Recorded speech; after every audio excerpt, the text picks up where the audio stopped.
Buenos días. Me llamo Teodoro González, soy geólogo desde hace 46 años y bueno, voy a hablar un poco. Luis ha hablado mucho de los micropilotes y algunas cosas yo quizás las voy a citar, pero quería centrar un poco el problema de un estudio geotécnico para el cálculo de unos micropilotes o de unos anclajes, qué características tiene. Y hablaría también de estudio geotécnico.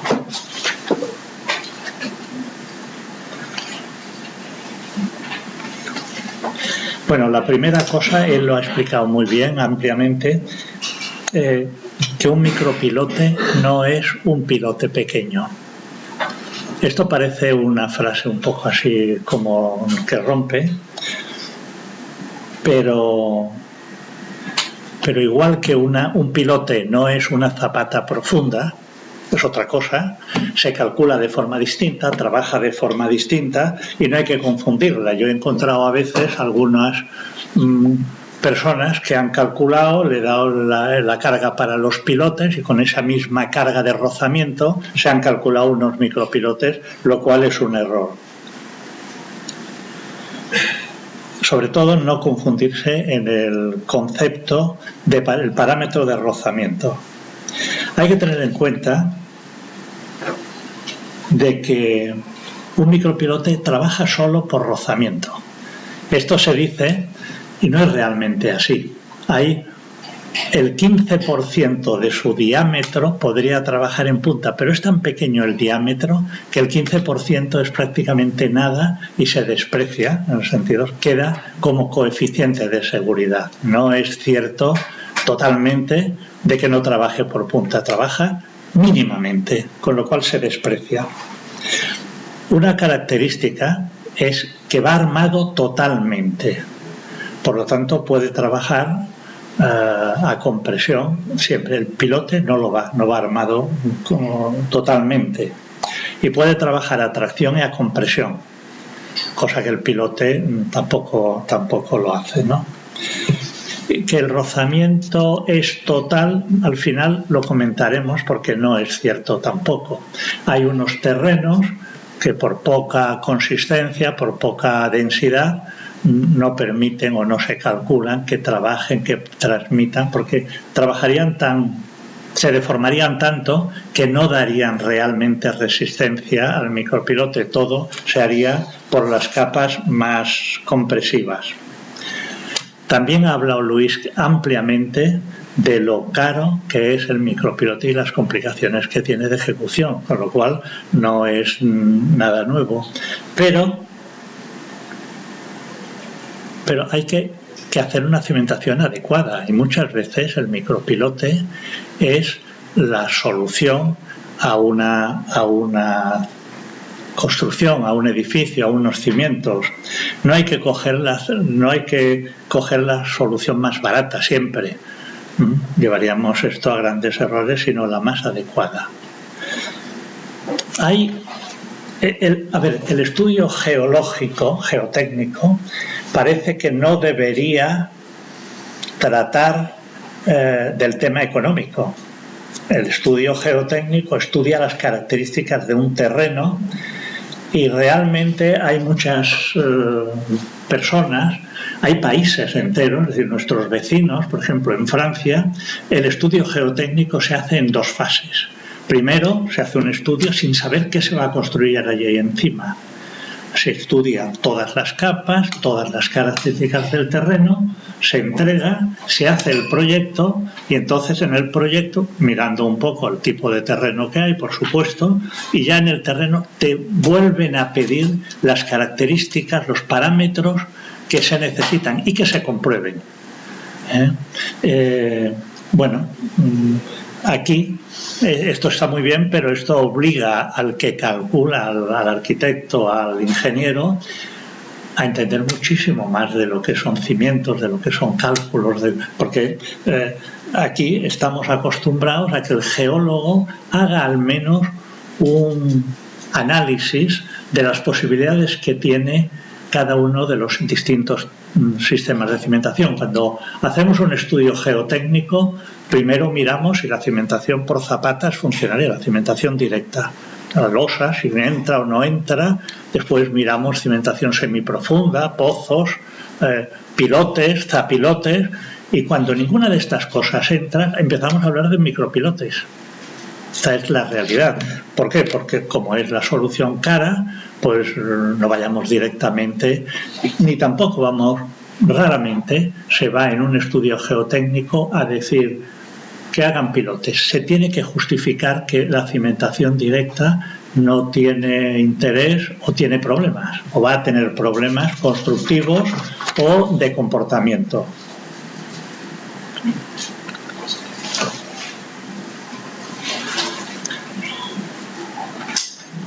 Bueno, el micropilote permite realizar cimentaciones en terrenos que fracasarían los otros métodos de cimentación.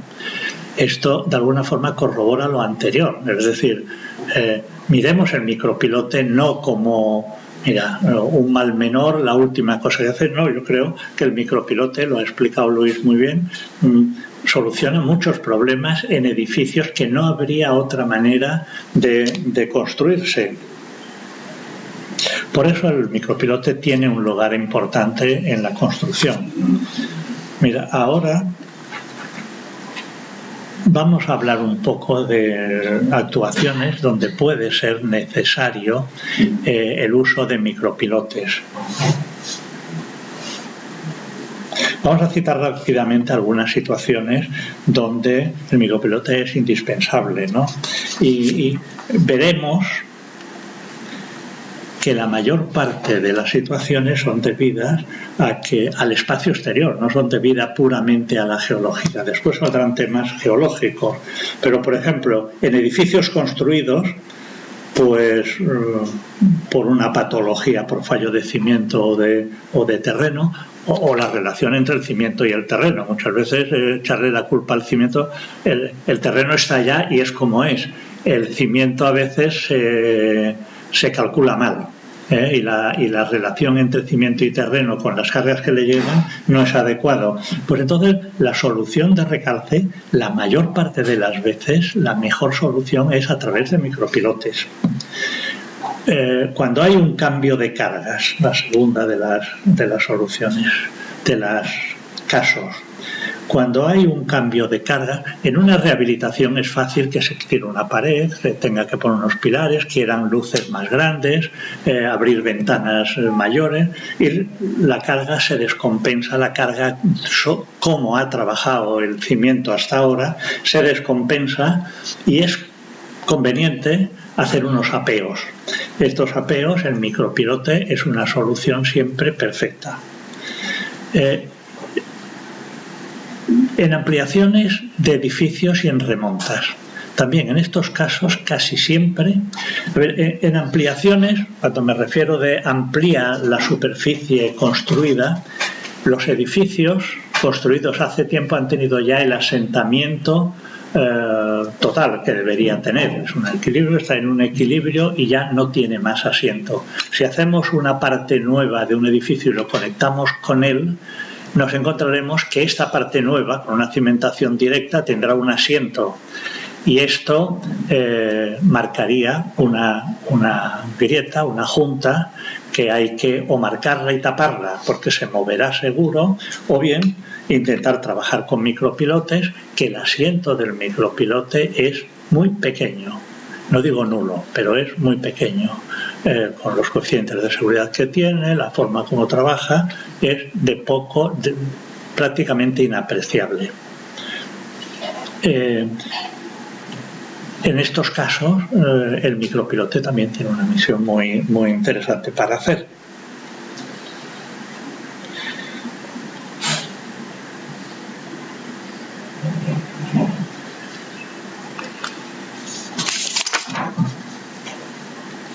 Bueno, en esta foto el interés que tiene es que aquí hay instalado un motor eléctrico. Esta es una obra hecha en el interior de una casa, ya se ve que es un apeo de un ascensor, creo que era este caso, y que hubo que hacer unos micropilotes para apoyarlo. Claro, en un interior, una máquina de explosión produce humos, es peligroso para las personas que trabajan allí, los gases son peligrosos, además dejan después olores, con lo cual el motor eléctrico. Es cierto que de dónde se saca, bueno, generalmente el alternador se deja fuera, en la calle o en el patio, y con cable se lleva la corriente hasta allí.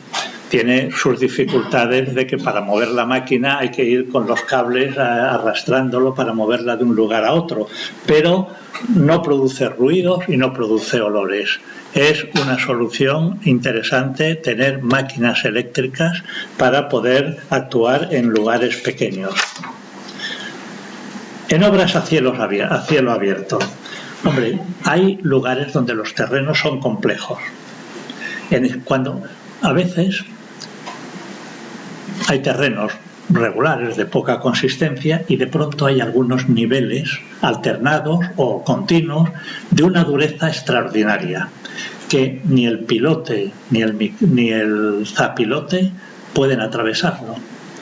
Que además, según cómo lo atravieses, las vibraciones que producirían daños a los edificios próximos.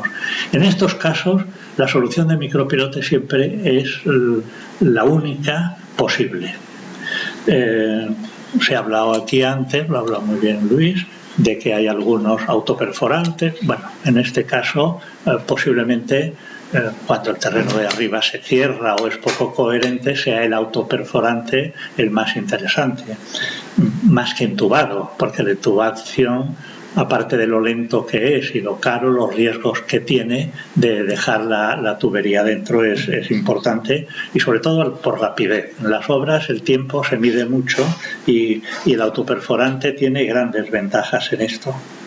En casos en que el nivel freático sea muy somero, esto es un dato de terreno, es decir, cuando el nivel freático está muy arriba y no se puede hacer una cimentación directa o un apeo directo, el micropilote te soluciona muchos problemas.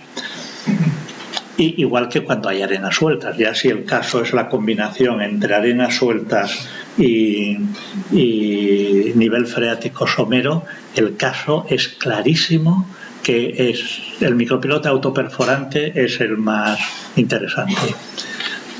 Ya Luis lo ha dicho, que hace unos años, 20 o 30, hablar de micropilotes era una cosa como prohibitiva, asustaba a los proyectos. Es decir, que un proyecto que se tenía que hacer con micropilotes había que olvidarse y pasar... Perdón, he pasado de página. Y había que olvidarse. Hoy día no es así. Hoy día el micropilote es una cosa de uso normal. Se conocen muchos tipos de micropilotes. Aquí estamos hablando, se ha hablado mucho del Titán. El Titán ha desarrollado una técnica, unas comprobaciones, un método que mejora mucho la calidad y la posibilidad de calcular afinando, pues porque lo ha estudiado todo, ha estudiado todas, incluso en las puntas estas con inyección. Claro, la inyección en la punta sale por unos orificios muy pequeños, sale a presión y entonces no es propiamente una inyección selectiva, pero sí, mejora mucho el rozamiento del terreno con la lechada de cemento.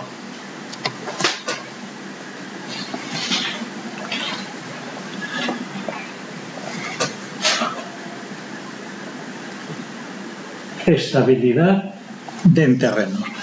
También se usa el micropilote de forma habitual cuando se quiere estabilizar, rebajar un terreno, aunque sea rocoso, y estamos cerca de otros edificios o queremos mantener la estabilidad del corte de terreno, pues porque es el vecino y se ha de excavar.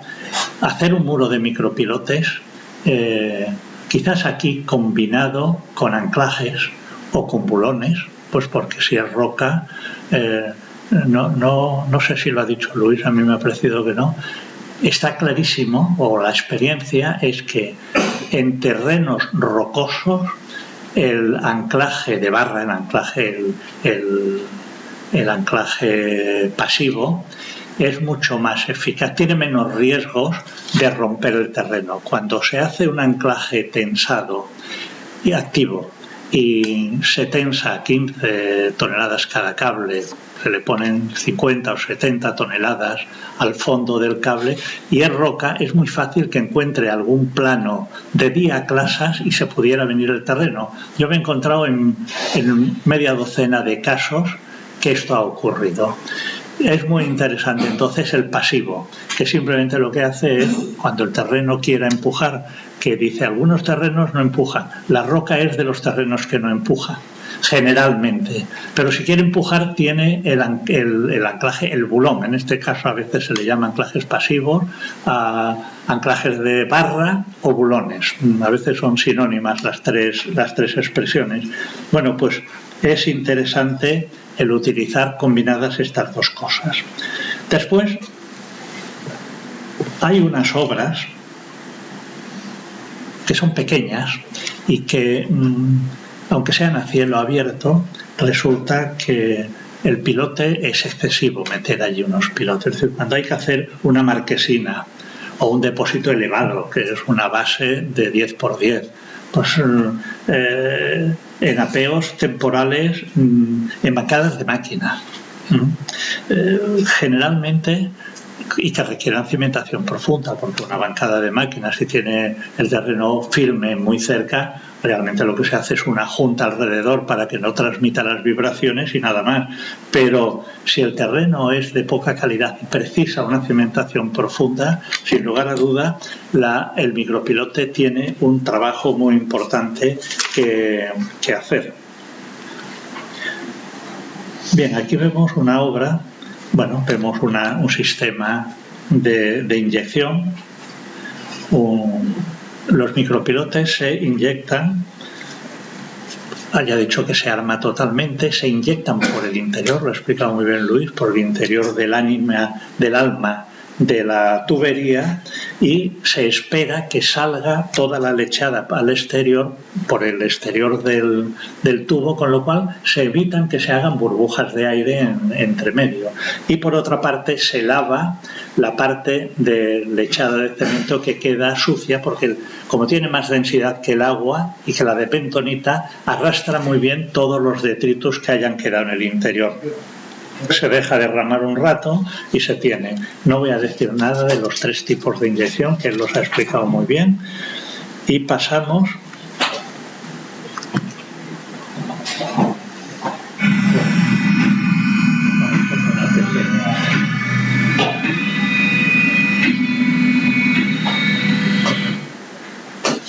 una inyección de un micropilote. El método que se utiliza no voy a explicar cómo se calcula un micropilote porque supongo que alguien lo explicará, pero no es mi caso, yo soy geólogo, pero cuando tenemos que dar la tensión o los parámetros de un terreno para calcular un micropilote, tenemos que pensar cuál es el método. Bustamante es un técnico, un ingeniero francés que ha dedicado muchos años a investigar cómo trabajaban los micropilotes. Hizo primero una fórmula teórica, es la que nos ha enseñado antes, porque esta fórmula se ha ido modificando, mejorando, pero ha quedado prácticamente la misma, y después ha tomado muchos ejemplos prácticos. Ha hecho muchos ensayos en micropilote. Un micropilote, esto es otro tema que no se ha comentado, se le puede hacer una prueba de carga, tanto a compresión como a tracción. Es decir, existen en Barcelona una empresa que los hace y lo puede hacer realmente cualquiera, no es complicado, con un gato. Se puede hacer, por lo tanto, un micropilote se puede mejorar su estado. O conocer su estado de carga. Entonces, Bustamante hizo además de la fórmula, fijaros en esta fórmula, aquí entramos en parámetros geotécnicos, que tiene que buscar el estudio geotécnico. El estudio geotécnico para un micropilote no tiene que ser un estudio especialísimo, es un estudio normal, pero tiene en todas las capas que analizar la cohesión y el ángulo de rozamiento para utilizar esta fórmula. Para estudiar esta fórmula, vemos aquí que en todas las cosas que nos pide, la Z es la profundidad de la capa, C' es la cohesión efectiva, y después hay aquí dos fórmulas de ángulo de rozamiento, uno del terreno y otro del micropilote con el del cemento con el terreno. Claro, esta fórmula en cada una de las capas hay dos sumandos, como veis, que cada uno tiene un factor de seguridad distinto. Esto está allí en la fórmula de... en los terrenos que no se hace inyección selectiva, este sumando segundo se anula porque no se considera, con lo cual queda la fórmula bastante reducida. Pero aún así, la fórmula más habitual de hacerla es esta. Fijaros que aquí es la resistencia al fuste límite partido por un coeficiente de seguridad que es uno de estos dos, que es 1,4 para permanentes, para provisionales, y 1,65 para los permanentes. Esta fórmula se calcula, la resistencia por fuste se calcula en estas tablas, que estas están modificadas. Ha hablado de un documento del Ministerio de Obras Públicas para obras de fábrica en carretera que han modificado el método de Bustamante, las fórmulas y las curvas de Bustamante. La curva de Bustamante era, veis el tramo este recto que tiene aquí, la curva seguía así y esta también. Sin embargo, carreteras, porque, hay que pensar que las obras de fábrica en carretera es un estudio lineal de terrenos que no se conocen, nuevos, que además la experiencia no te vale, pues porque haces una obra de fábrica, pasas a la siguiente y es otro terreno, no tienes experiencias de cómo se comportan. En Barcelona, que conocemos muy bien las capas, en Cataluña, que se han hecho miles de estudios, pues se podría tratar esto, pero como esta es del lado de la seguridad, se mantiene, se podría tratar de una forma mejor. Y fijaros aquí, la línea esta horizontal, una cosa importantísima en el estudio geotécnico, porque veis que distingue entre terrenos granulares y terrenos cohesivos.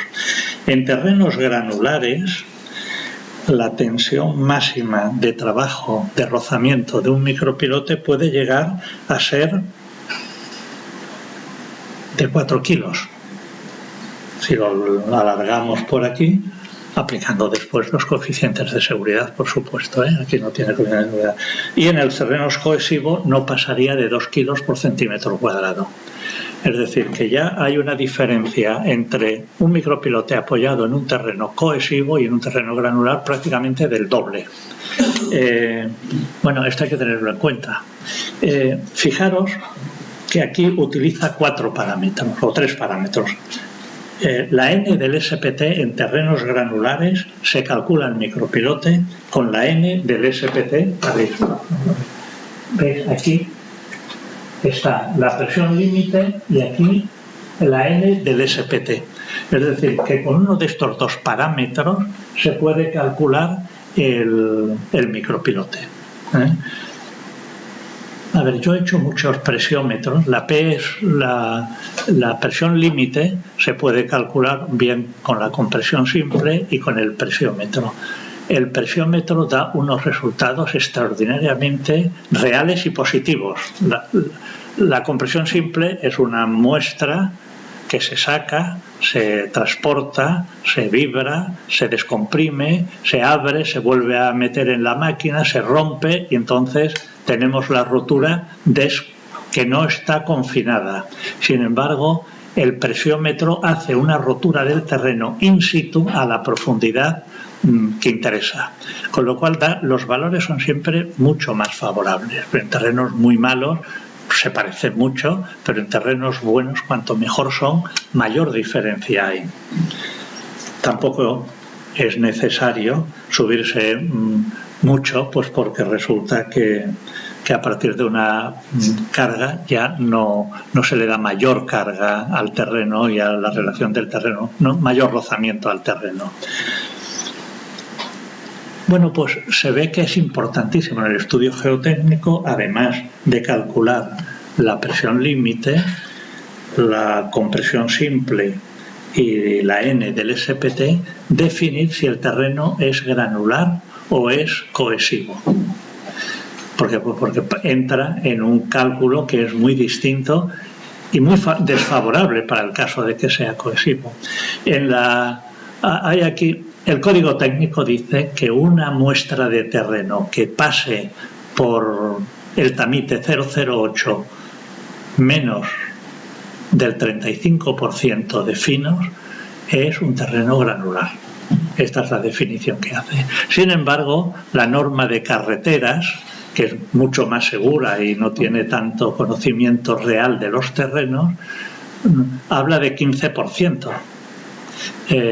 Aunque se coja la norma de carretera para ciertas curvas porque son más conservadoras, no hay que tomar el otro concepto, porque el otro concepto viene más definido porque no se tiene experiencias de los terrenos tanto como ocurre en las obras generalmente de viviendas o de fábricas o de obras de fábrica en zonas urbanas, que ya hay unas experiencias de cómo se comporta.